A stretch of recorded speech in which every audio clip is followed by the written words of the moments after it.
A'udzubillahi minasyaitonirrajim. Bismillahirrahmanirrahim. Assalamualaikum warahmatullahi wabarakatuh. Waalaikumsalam warahmatullahi wabarakatuh. Jamaah, oh jamaah. Alhamdulillah. Alhamdulillahirabbil alamin. Allahumma sholli ala sayyidina Muhammad wa ala ali sayyidina Muhammad. Jamaah Islam Itu Indah ini rahmati Allah. Masya Allah, alhamdulillah hari ini kita berkumpul lagi di Islam Itu Indah ya. Bersama guru-guru kita. Mudah-mudahan hari ini kita bisa mendapatkan ilmu yang luar biasa untuk kehidupan kita. Amin amin ya rabbal alamin. Namun sebelum saya membahas tema apa yang kita bahas hari ini, saya akan mengajak jamaah Islam Itu Indah yang ada di rumah untuk melihat video tayangan terlebih dahulu. Ini dia. Seorang ayah menunggu kedatangan anaknya sendirian di sebuah tempat. Momen mengharukan itu terekam kamera si anak dan viral di media sosial, diunggah salah satunya akun Instagram @insta.nyinyir Jumat 11 Februari 2022. Terlihat dalam video si anak yang baru saja turun dari bus merekam diam-diam ayahnya. Nampak pria tua duduk sendirian membelakangi anaknya.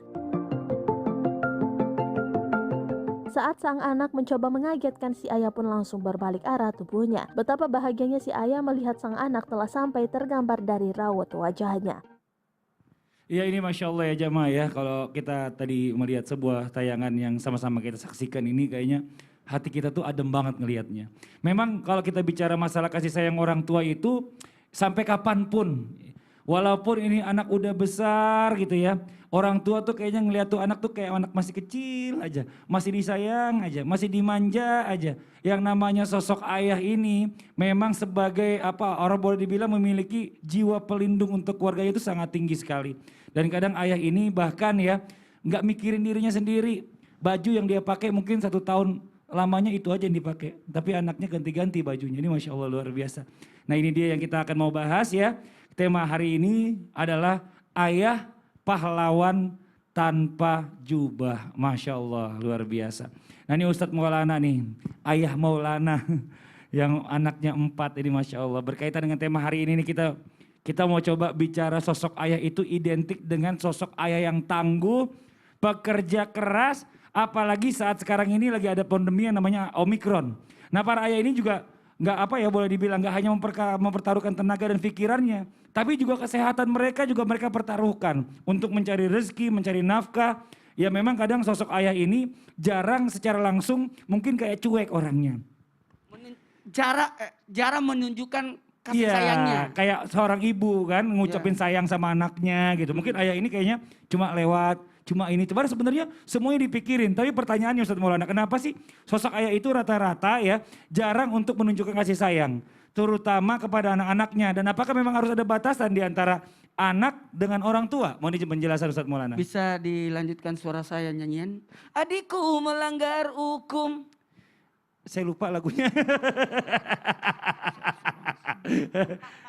Aku yang menjadi saksi gitu ya. Paman penuntut umum. Ayah yang mengadili, walau ibu gigi membela, yang salah diputus salah. Pembela adalah ibu, Oke. tapi yang menuntut adalah ayah. Kenapa? Karena disitulah sosok penanggung jawab. Baik, bismillahirrahmanirrahim. Assalamualaikum warahmatullahi wabarakatuh. Waalaikumsalam warahmatullahi wabarakatuh. Jamaah. Yeay. Oh jamaah. Yeay. Alhamdulillah. Alhamdulillahirabbil alamin. Allahumma shalli ala sayyidina Muhammad wa ala ali sayyidina Muhammad. Izin Habib, Masya Allah tabarakallah, makasih banyak datang di Islam Itu Indah. Dan Ustazah Masya Allah tabarakallah. Satu hal buat kita, kalau Mas Fadil tadi nanyain tentang kenapa ayah itu sosok yang kelihatannya cuek, tidak memperlihatkan bentuk kasih sayangnya. Karena mohon maaf harus ada kewibawaan sosok yang namanya ayah. Kenapa? Karena ayah ketika dia berkata itu jadi acuan hukum buat anaknya. Beda dengan ibu, kadangkala ibu masih bisa kita mohon maaf tawar-menawar. Tapi kalau ayah biasanya mohon maaf astagfirullahaladzim, ayah itu mohon maaf diminta untuk menegaskan atau memutuskan perkara. Makanya wali itu dari ayah. Dan mohon maaf, apakah memang harus ada batasan antara anak dan orang tua dalam hal ini ayah? Adalah jangan pernah ayah berlomba dengan anak. Lomba lari, lomba panco, lomba. Silakan bermain, main bulu tangkis boleh. Kenapa, tapi Ustaz? jangan pernah ada hitungan. Kenapa? Karena menghilangkan kewibawaan. Oh. Kalau dikalah, kasihan dia. Pas menasihati, nah kamu harus baik. Baik, tadi kalah dia main. Ya, jadi kadang-kala ada sosok ayah yang main game sama anaknya, jangan-jangan kau dikalah nanti. Silakan berlomba, tapi jangan pernah ada hitungan. Tapi sebaiknya hindari berlomba sama anak. Kemudian apalagi bercanda yang berlebihan. Hati-hati jangan sampai nanti hilang kewibawaannya, kemuliaannya dari sosok seorang ayah. Karena permainan ataupun candaan orang tua kepada anak itu harus punya batas. Tapi kalau anak kadang-kala tanpa batas. Nendang orang tua lah, loncat ke orang tua, kasihan. Mohon maaf. Apalagi dalam hal ini sosok ayah untuk melihat anak, mendidik anak harus melihat dari usianya. Usia 1 sampai 7 wajar-wajar aja. Kita peluk, kita cium, kita gendong, kita apain. Tapi kalau sudah 7 ke 14 harus terapkan kedisiplinan. Dan 14 ke 21 itu hati-hati sudah berkawan. Jadi aneh jadinya. Makanya anak yang sudah berusia 10 tahun pisahkan dari kamar kita. Tidak boleh lagi satu tempat tidur sama anak yang sudah usia 10 tahun. Mohon maaf, apalagi memberikan kemandirian dengan keterampilan. Kadangkala kita terlalu memanjakan anak sehingga anak, mohon maaf, tidak bisa mandiri. Makanya haruskan berikan tugas, berikan sesuatu yang dalam artian aturan rumah tangga supaya anak juga bisa tahu aturan ini yang baik, ini yang buruk, ini yang benar, ini yang salah. Betul. Juga kalau misalnya manjain anak juga lihat umur. Lihat umur. Jangan orang udah umur 30 tahun udah kumisan minta gendong digendong. Kasihan bapaknya udah mulai jompo. Itu Mas Terima kasih. Fadli ya? Enggak, saya kan anak saya masih kecil-kecil. Terima kasih banyak Ustadz Maulana atas penjelasannya. Adikku melanggar. Iya, kita lanjut lagi nih buat jamaah Islam itu yang ada di rumah ya. Sebelum kita mendengarkan tausiah, saya akan mengajak juga jamaah untuk melihat kembali sebuah video tayangan. Dan ini mungkin agak sedikit miris kita nontonnya karena ada seorang ayah yang menangis karena mencuri ponsel untuk anaknya belajar online. Ini dia tayangannya.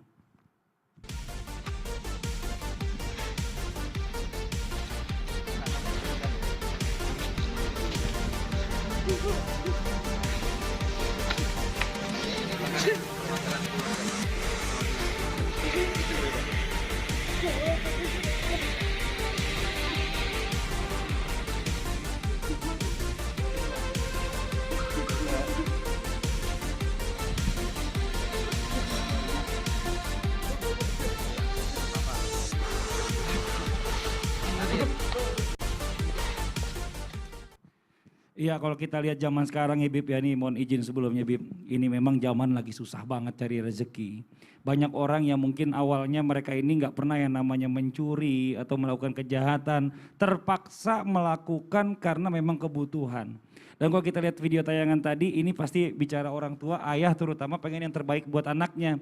Tapi kadang-kadang ayah ini punya keterbatasan kemampuan. Nah sekarang bagaimana kalau seandainya hukumnya untuk seorang ayah yang memperjuangkan sesuatu di luar dari kemampuannya. Mohon izin Bib penjelasannya Bib. Tafadhol Bib. Izin Ustadz Syam, Ustadz Maulana, Bang Fadli.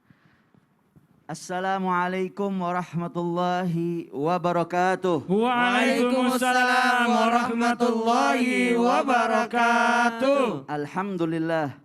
Wassalatu wassalamu ala Sayyidina Rasulillah Muhammad bin Abdullah al-qaim bihukukillah ma dhaqat hillati illa wa farjahullah amma ba'd. Alhamdulillah kita bersyukur kepada Allah Subhanahu wa taala terkhusus untuk kita masih mempunyai kedua orang tua, ayah dan ibunya. Semoga ayah dan ibu kita disehatkan dan dipanjangkan umurnya oleh Allah Subhanahu wa taala. Amin, ya Dan Allah. teruntuk yang sudah tiada, kedua orang tuanya semoga diampunkan dosa-dosanya Amin, oleh ya Allah Allah. Subhanahu wa taala. Amin, Amin. ya Allah. Amin ya rabbal alamin. Ayah adalah sosok yang begitu luar biasa. Terkadang beliau mengorbankan daripada waktunya, mengorbankan daripada dirinya, bahkan kesehatannya demi orang yang dicintainya, demi anaknya, demi senyum istrinya. Tapi begitu miris ketika kita melihat tayangan yang baru saja kita lihat tadi. Memang sudah sewajarnya seorang ayah mengorbankan demi melihat atau membahagiakan daripada anaknya. Tapi bukan berarti berbagai cara bisa dia cari, berbagai cara dia tempuh. Hati-hati, ada batasan-batasannya. Kalau mau berusaha menjadikan anakmu atau istrimu senang, maka usahakan, khususnya buat anak, usahakan 3. Berusaha semaksimal mungkin. Yang pertama, kata Nabi, kasih dia nama yang baik. Kedua, kasih dia pendidikan yang baik. Yang ketiga, nikahkan dia dengan orang yang baik. Didik dia sebaik-baiknya, biar dia menjadi orang yang soleh atau soleha. Dan yang ketiganya itu tadi, nikahkan dia kepada orang-orang yang pantas, yang dapat mendampingi dia menjadi seorang makmum yang baik, membantu daripada seorang suami menjadi imam. Bukan berarti seorang ayah bisa mencuri atau na'udzubillah lebih dari itu. Ada batasan-batasan agama. Yang halal tetap halal, yang haram tetap haram. Khudh masyita minad dunya. Ambil bagianmu dari dunia, tapi jangan lupa yang halal jelas, yang haram juga jelas. Kamu kasih untuk keluargamu, itu yang bakal Allah kasih kepada kamu ketika kamu nanti sudah di yaumul qiyamah, ketika kamu nanti sudah di dalam kubur. Pernah ada satu kisah juga, ada satu anak yang mengadu kepada Nabi, ya Rasulullah, inna abi gad akhadh mali. Wahai Rasulullah, ayahku telah mencuri daripada hartaku. Kemudian Nabi bertanya dan memanggil daripada ayahnya. Lalu ditanya kepada Nabi, kenapa kamu mengambil harta anakmu? Diceritakan bahwasanya ternyata anaknya sama sekali tidak memberi sedikit pun hartanya kepada ayahnya. Padahal dari kecil, ya Rasulullah, itu saya punya anak, saya didik, saya besarkan, saya kasih makan. Tapi sudah besar dia lupa kepada saya. Langsung sama Rasulullah, apa hadirin, dipegang itu sang anak. Kemudian Rasulullah bilang, anta wa maluka li abika. Kamu dan hartamu adalah milik ayahmu. Sampai kapanpun ayah adalah seorang ayah yang beliau luar biasa. Mau gimana kita doakan dia. Iya, benar Bib. Mudah-mudahan Apalagi kita bersehat kalau afiat. kita punya orang tua yang masih ada, yang mungkin masih beruntung ya, masih ada yang mendoakan, masih ada yang bisa mengarahkan. Kalau kayak kita sekarang ini kebanyakan yang udah dewasa ini, orang tua kita udah nggak ada.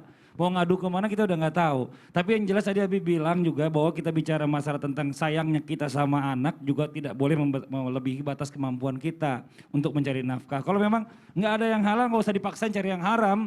Kerja aja coba, insya Allah nanti kalau misalnya kita minta, kita ikhtiar, Allah kasih kok jalannya. Insya Allah ya Bib ya. Amin, amin ya rabbal alamin. Jazakallah khairan kasiran ilmunya Bib. Terima kasih banyak. Nah sekarang kita lanjutkan lagi nih buat jamaah Islam itu yang ada di rumah. Bicara masalah tentang tanggung jawab seorang ayah kepada anaknya ini pasti sering kita dengar. Nah sekarang apa sih kalau kita bicara balik nih, bentuk tanggung jawab dari anak kepada ayahnya. Nah ini yang jarang kita dengar justru. Mohon izin penjelasannya Ustaz Syam. Yang matanya kayaknya udah tinggal 5 watt nih. Oh iya, 3 watt. Silakan. Habib guruku, Habib Ustaz Maulana Mas Fadli serta guru-guru kami dimuliakan Allah Subhanahu wa taala.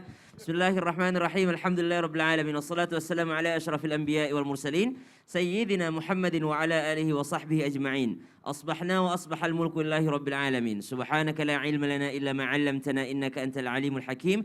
Rabbi shrah li sadri wa yassir li amri wahlul 'uqdatam min lisani yafqahu qawli waj'al li waziran min ahli. Amin amin amin ya rabbal alamin. Tanggung jawab seorang anak terhadap ayahnya atau kewajiban seorang anak terhadap ayahnya. Tentu saja dalam Al-Quran banyak sekali ayat-ayat yang berbunyi untuk berbuat baik terhadap kedua orang tua. Ba'da naqul a'udzu billahi minasyaitonir rajim. Wa qadha rabbuka alla ta'budu illa iyyahu wa bil walidaini ihsana. إما يبلغن عندك الكبر أحدهما أو كلاهما فلا تقل لهما أف ولا تنهرهما وقل لهما قولا كريما. Maka kewajiban yang pertama adalah berbuat ihsan terhadap ayahanda. Kemudian kewajiban yang kedua adalah taat terhadap ayahanda. Taat terhadap perintahnya, namun tidak ada ketaatan dalam kemaksiatan kepada Allah. Maksudnya, jikalau perintah daripada ayahanda adalah termasuk juga di antara perintah Allah Subhanahu wa taala, maka wajiblah seorang anak untuk taat kepada perintah ayahnya. Kenapa? Karena dia sejalan dengan perintah Allah Subhanahu wa taala. Namun jikalau perintah orang tua, wabil khusus hari ini kita bahas tentang ayah, kalau itu perintahnya berjauhan dengan perintah Allah Subhanahu wa taala. Misal ada seorang ayah mengatakan kepada anaknya, "Enggak usahlah dulu engkau terlalu ngafal Quran, nak. Kejarlah dulu cita-citamu, enggak usah dulu hafal Quran." Maka subhanallah, boleh untuk anak ini tidak taat terhadap perintah ayahnya. Kenapa? Karena ternyata tidak sejalan dengan perintah Allah Subhanahu wa taala. Atau ada ayah yang mengajarkan anaknya untuk jadi hacker sehingga dia bisa mencuri daripada rekening orang lain. Maka ini tidak sejalan dengan perintah Allah Subhanahu wa taala, maka tidak wajib seorang anak taat terhadap ayahnya. Kemudian yang ketiga, kewajiban anak terhadap orang tuanya, tanggung jawab seorang anak terhadap orang tuanya, maka tadi disampaikan oleh guru kita Habib bahwasanya anta wa maluka li abika. Dirimu dan hartamu itu milik bapakmu, milik ayahmu. Maksudnya apa? Seorang anak tetap wajib menafkahi orang tuanya, terlebih lagi jikalau orang tuanya sudah tidak mampu dan anak punya kelebihan harta, maka dia terhitung wajib untuk menafkahi kedua orang tuanya. Wabil khusus hari ini kita bahas tentang ayahnya. Kemudian dalam Al-Quran disebutkan juga, jangan pernah menghardik mereka, jangan berkata kasar terhadap mereka, dan berkatalah lemah lembut dan mulia terhadap mereka. Maka tanggung jawab seorang anak adalah berkata lemah lembut terhadap ayahnya. Kemudian wakhfid lahuma janahadh-dhulli minar rahmah, dan rendahkan dirimu di hadapannya. Mungkin kita dan ayah kita, pendidikan kita sebagai anak lebih tinggi. Ayah kita mungkin hanya seorang petani, namun kata Al-Quran, tetap rendahkan dirimu, sayapmu di hadapan keduanya, di hadapan ayahandamu wabil khusus hari ini, dengan penuh kasih sayang, dan doakan mereka, Rabbirhamhuma kama rabbayani shaghira. Wallahu ta'ala. Masya Allah, jadi intinya anaknya adalah harus menghormati yang namanya orang tuanya, apapun ya yang terjadi. Betul. Selama itu masih dalam syariatnya Allah, boleh lakukan, tapi kalau enggak, boleh bilang dengan cara yang baik. Betul. Masya Allah, terima kasih banyak Ustaz Syaf. Sama-sama. Nah, sekarang ada pertanyaan lagi nih Ustaz Maulana nih, mohon izin Apa sebelumnya. itu, apa? Bicara masalah kehidupan yang namanya rumah tangga, anak ini kan gak selalu kecil. Nanti akan lama-lama besar. Ya. Kayak anak saya contohnya udah makin besar kan gitu ya. Ya. Nah ini bagaimana kalau seandainya suatu saat nanti kita menghadapi yang namanya perdebatan dengan anak. Berdebat sama orang tua, Perdebat, ya namanya anak kan, anak orang tua ke anak. ya itu kan namanya kan juga sesuai dengan perkembangan zaman. Kadang-kadang tuh orang tua tuh gak nyampe pikiran ke sana. Betul Tapi anak perguna udah- tuh, ini ada sebelum saya jawab, ini ada sedekah subuh yang saya niatkan untuk ayah saya, Iya, iya, iya. almarhum. Tapi saya nanya itu gimana itu pertanyaannya saya ngomong. Ini apaan gimana sih? Ini ngomong apa sih dia Ini maksudnya? ada sedekah subuh. Ini Ya, maksudnya Ustaz, apa? kemana? Ngapain dia ke sana? Iya, na ronat sasta we. Dia batang baduraka di tempat tuanna. Bisa, Dia ya ngomong saja. apa? Dia seperti nanti ya Oke, kasih Bib, Bib, misi Bib, maaf Bib, ini Bib. Ini kenapa ini ngapain sih? Ustaz ini ngomong apa sih? Hah? Kata Ustadz, kok bisa-bisanya ada seorang anak nyakitin hati ayahnya. Oh, Gitu. terus dia ngapain di situ? Dan sama, dia gak tahu. Dia ngerang jasa-jasa anak tempat tuanna. Lo ada orang lalu doa ke tempat tuanna mas sedekah kalau untuk tempat tuamu. Mau ngapain? Jadi, Dia berdekat. Habib. Dia ngambek. Tak kalau jamaah nyariin gimana itu? Ih, Ya. Wangi, beritahu jamaah siapa yang cari saya. Kebetulan saya tidak cari dia. oh ya udah. Kalau gitu kita nggak usah ajak dia buat tausiah lagi aja. Ya udah, ya jamaah di rumah, jangan kemana-mana ya. Tetap di Islam itu indah. Jamaah, oh jamaah, alhamdulillah. Ya udah kita Mas Fadli bertiga sih aja deh Bib. Ya, Bib. Nanya-nanyanya gitu. Subhanallah.